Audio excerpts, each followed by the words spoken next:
बिस्मिल्लाहिर्रहमानिर्रहीम अस्सलाम वालेकुम दोस्तों, आज की वीडियो में हम आपको बताएंगे कि आप Trojan 32 inch smart LED TV की ऑटो ट्यूनिंग किस तरह से कर सकते हैं। दुरुस्त तरीका क्या है। तो दोस्तों, इस रिमोट पे ये जो मेन्यू का बटन है, इस मेन्यू के बटन को दबाएंगे तो इस तरह का मेन्यू हमारे सामने ओपन हो जाएगा। फिर ये आगे वाला एरो है, इसे हम 2 दफ़ा दबाते हैं तो ये चैनल पे आ गया।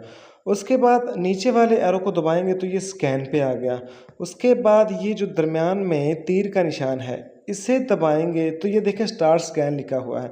यहाँ पे फिर इस तीर वाले बटन को दबा देंगे तो ये ऑटो ट्यूनिंग जो है वो स्टार्ट हो गई है। तो अब आपको 2 से 3 मिनट वेट करना है और किसी भी बटन को नहीं दबाना। तो जब ट्यूनिंग मुकम्मल हो जाएगी, तमाम चैनल स्टोर हो जाएंगे, तो ट्यूनिंग खुद ब खुद रुक जाएगी।